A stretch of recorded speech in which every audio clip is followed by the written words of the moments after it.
Look at this landmass. It is larger than the entire continental United States outside Alaska. It could swallow the whole of Western Europe and still have room left over. And yet, if you could compress every single person who lives here into one number, you would find that almost the entire country, a staggering 95% of it, holds almost no one at all. This is not a desert nation by accident. It is a planet-sized paradox, an entire continent that geography itself seems to have designed to keep humans out.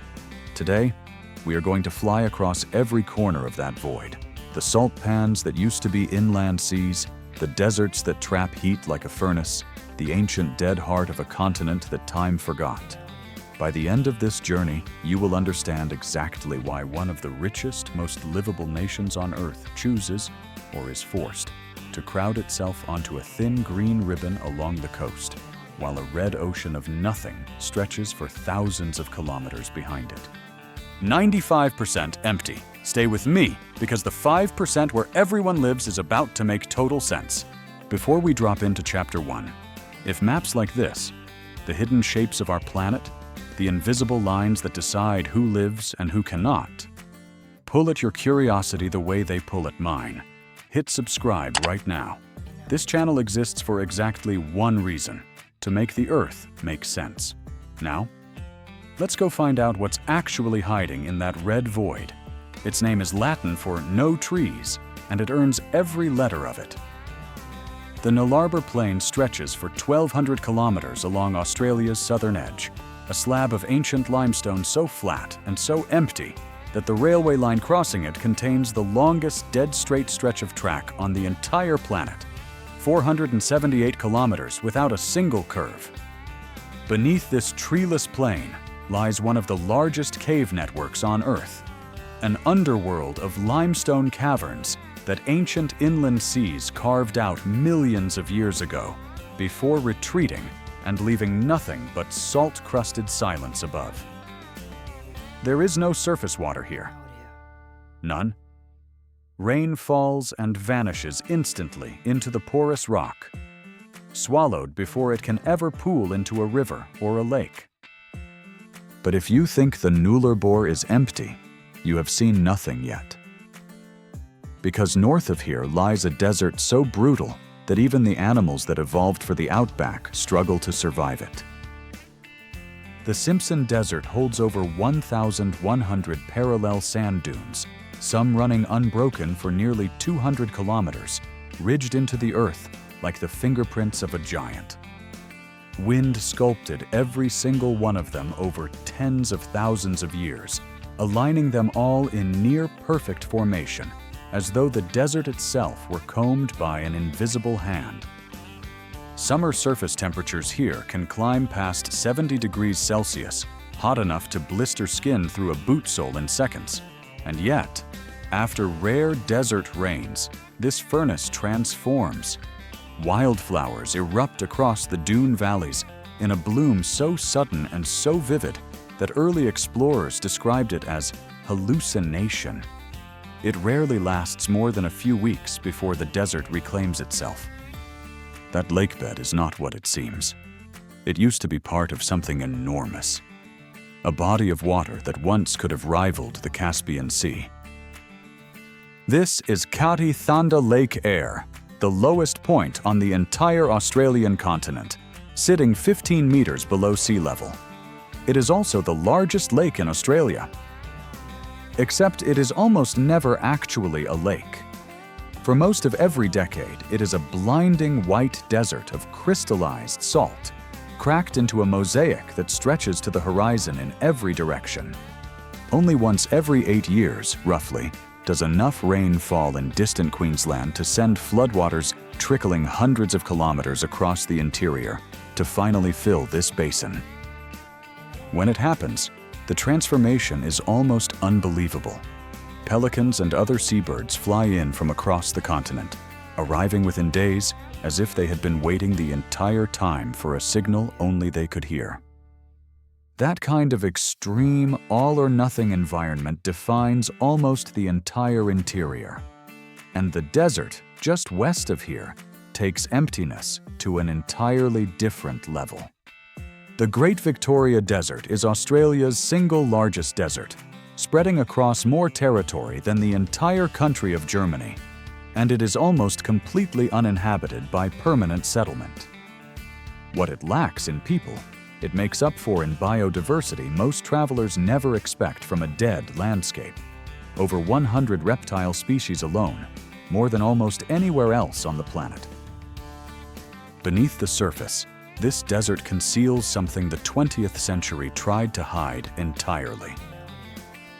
In the 1950s and 60s, remote sections of this landscape were used as nuclear and rocket testing zones, chosen specifically because they were considered so empty that no one would ever know. The government's own justification for choosing this land tells you everything about how this country sees its own interior. A void so vast it could absorb history itself and leave barely a trace.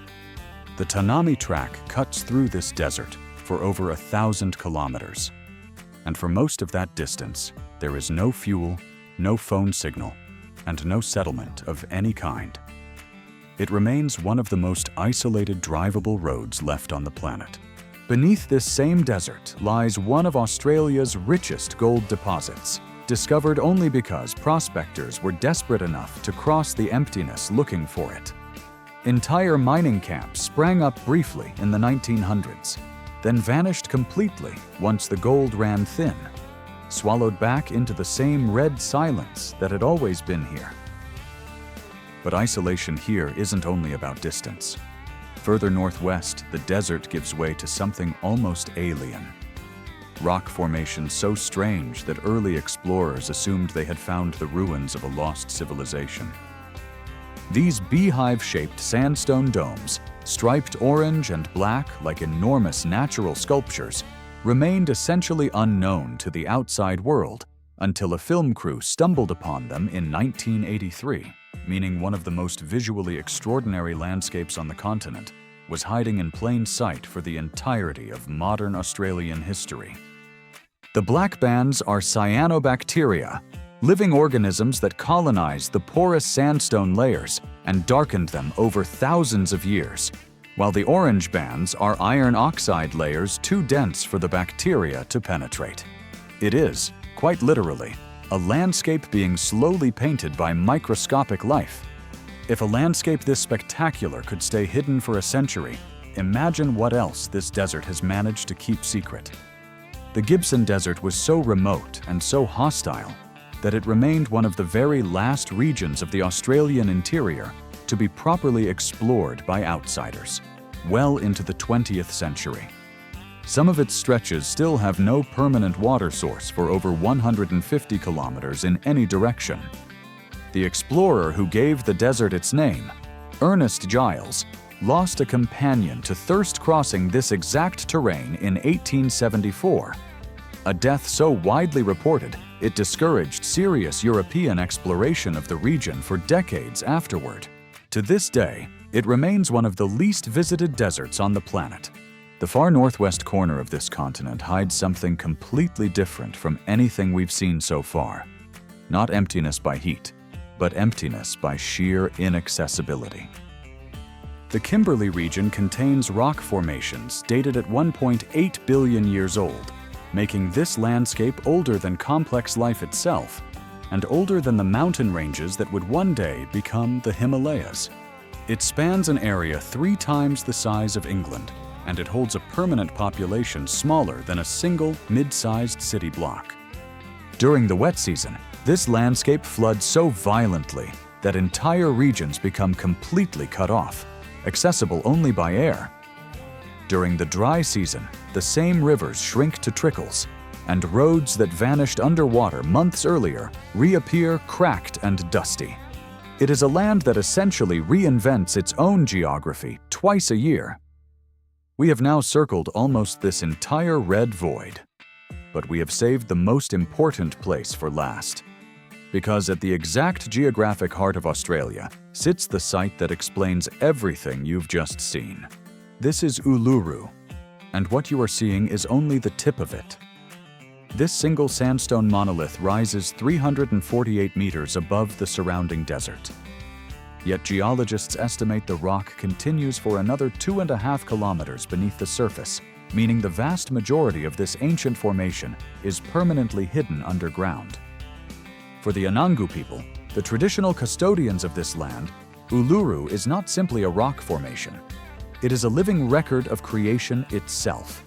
Its every crevice and cave connected to ancestral stories that stretch back tens of thousands of years, making this one of the longest continuously maintained relationships between any people and any landscape on Earth.